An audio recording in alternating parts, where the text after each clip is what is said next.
कुछ वैष्णव ब्रज यात्रा करने के लिए आए, 84 कोस की यात्रा। और उस समय की बात है जब गाड़ी साधन नहीं थे, महीनों लगे पहले तो वृंदावन आने में, और फिर वृंदावन से 84 कोस यात्रा करी। तो 84 कोस यात्रा करने के बाद गोपाल जी का मंदिर था वृंदावन में, गोविंद देव जी के पास। वहां रात्रि सब लोग आकर के अपनी यात्रा विश्राम किए। अब कल सबको वापस उड़ीसा निकलना था, तो रात में सब एक दूसरे को गले मिल रहे थे, सब एक दूसरे को धन्यवाद कह रहे थे, बढ़िया यात्रा हमारी पूरी हो गई। उस यात्रा में एक वयोवृद्ध थे, उन वयोवृद्ध की एक युवा लड़के ने बड़ी सेवा करी थी। तो वो वयोवृद्ध इतने प्रसन्न होकर उस बालक को हृदय से लगा, तेने मेरी बड़ी सेवा करी, तू चल मेरे साथ वापस, मेरी नातनी तेरे बराबर की है, उसी से तेरा ब्याह कराऊंगा मैं, बड़ी सुंदर है, उससे तेरा ब्याह होगा, और तू चल वापस, तेरे को उपहार में मैं अपनी नातनी से ब्याह कराऊंगा।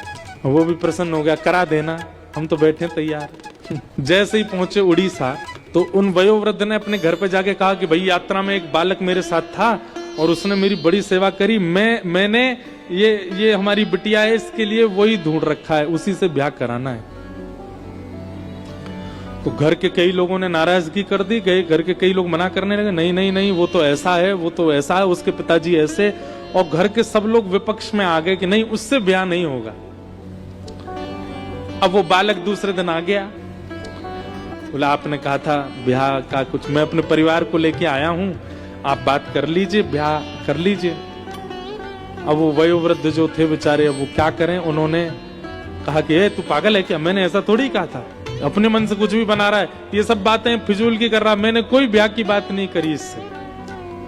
बालक बोला आप मेरा ब्याह मत करिए, मुझे मंजूर है, पर झूठ मत बोलिए, आप पहले स्वीकार कीजिए कि आपने कहा था, उसके बाद भले ही ब्याह मत कीजिएगा मेरा। लेकिन वो वयोवृद्ध माने भी नहीं, नहीं नहीं मैं स्वीकार नहीं करूंगा, मैंने कहा ही नहीं कि मैं ब्याह करूंगा।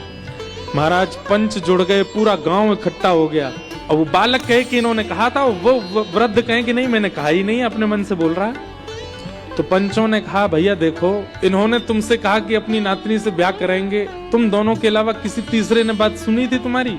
तो वयोवृद्ध बोला मैंने कहा ही नहीं, तो सुनेगा कौन, किसी ने नहीं सुना। लेकिन वो युवा बालक बोला हाँ एक ने सुनी है। अब वो वृद्ध कहे किसने सुनी? बोले महाराज वृंदावन में गोपाल जी का मंदिर था जहां हम बैठे थे, ऐसा शास्त्र कहते हैं कि ठाकुर जी तो सब सुनते हैं, गोपाल जी ने सुनी थी, उन्होंने सुनी थी कि इन्होंने मुझसे कहा है कि ये ब्याह कराएंगे। ये सुन के सब हंसने लगे, बोले अब गोपाल जी का सुना तो अनसुना सही है। पंच बिल्कुल रद्द होने लगे, मतलब पंचायत रद्द होने लगी, सब उठ के जाने, अरे ये कोई बात नहीं, नहीं गोपाल जी ने सुना है। अब बोले मुझे इस बात की चिंता नहीं कि इन्होंने कहा किसने सुना किसने नहीं सुना, आप लोग यदि उठ के जा रहे हैं तो आप सब वेद की बातों को असत्य मानेंगे कि ठाकुर जी सुनते हैं।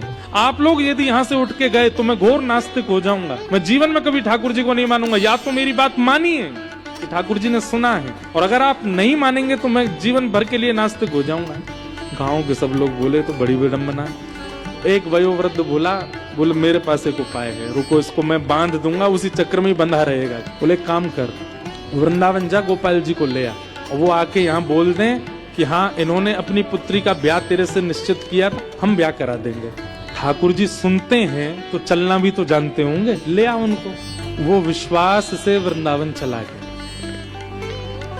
और गोपाल जी के मंदिर पहुंचा महीनों बाद, और जाकर के ठाकुर जी से बोला मुझे ब्याह की चिंता नहीं है, मुझे किसी बात की चिंता नहीं है, पर मैं आपकी भक्ति करता हूँ, मुझे भक्ति के प्रमाण की चिंता है कि प्रमाण करने के लिए आप चलो मेरे साथ। और वहां जाके बोल दो फिर भले ही मेरा ब्याह ना हो पर आप साक्षी के लिए चलो। और बैठा रहा, ठाकुर जी यहीं खड़े हैं, कुछ बोले ही नहीं। पुजारी जी आए, कपाट चले गए।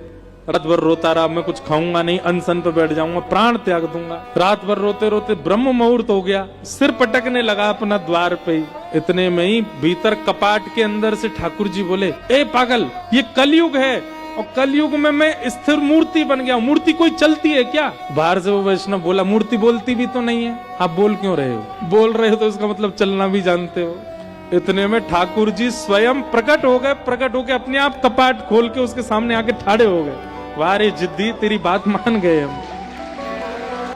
बोले तुझे ब्याह की इतनी जल्दी, हम वृंदावन में किसी से ब्याह करा देते हैं तेरा। बोले नहीं मुझे ब्याह नहीं करना है, मुझे उससे भी ब्याह नहीं करना, पर आपकी भक्ति पर प्रश्न उठाए, इसके लिए चलो मेरे साथ।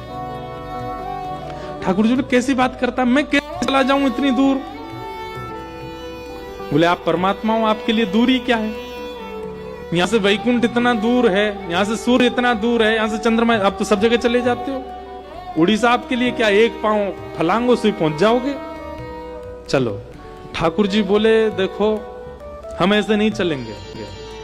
8 बार भोग लगता है वृंदावन में हमारा, सुबह से रात्रि तक, और रास्ता में भी 8 बार भोग की व्यवस्था करो तो हम चले।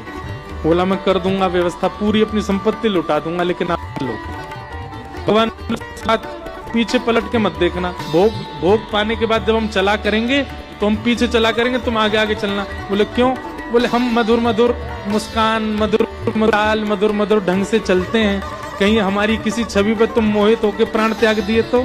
हमारी छवि तो प्राण हरण कर लेती है, अब हमारी किसी छवि पर तुम्हारे प्राण चले गए तो वन में अकेला रह जाऊंगा मैं, इसलिए तुम पीछे मत देखो। उसने कहा कि मुझे कैसे पता चलेगा कि आप चल रहे हो? ठाकुर जी बोले हम नूपुर पहन के चलेंगे, नूपुरों की आवाज आएगी तुमको। तो ठीक है। महाराज पूरे वृंदावन से खूब सामग्री खरीदी उसने और ठाकुर जी को लेकर के रात्रि में ही निकल पड़े। ठाकुर जी नूपुर बजाते हुए टेढ़ी मेढ़ी सी चाल लटक झटक करके चल रहे हैं, चलते सीधे नहीं है, टेढ़े मेढ़े ही चलते हैं। जैसे ही उड़ीसा आया, समुद्र के तट पर पहुंचे, चलते चलते ठाकुर जी के नूपुरों की आवाज आनी बंद हो गई।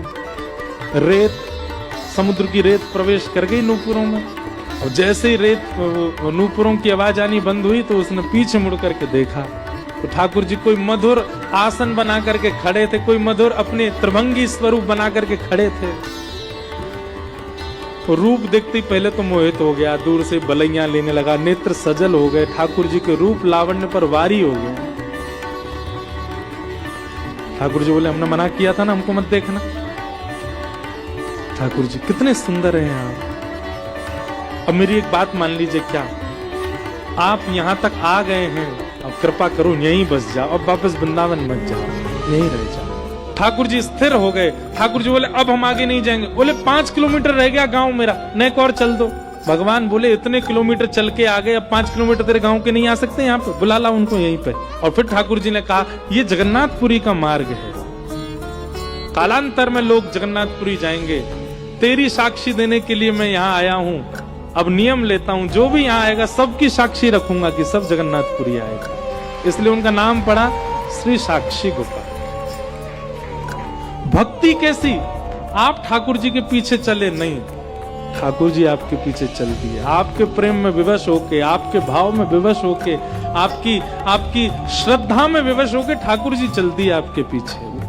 और फिर भगवान ने साक्षी दी और गांव के लोगों ने उसका ब्याह करा दिया। ठाकुर जी ने ब्याह की भी साक्षी करी। ऐसे श्री गोपाल जी।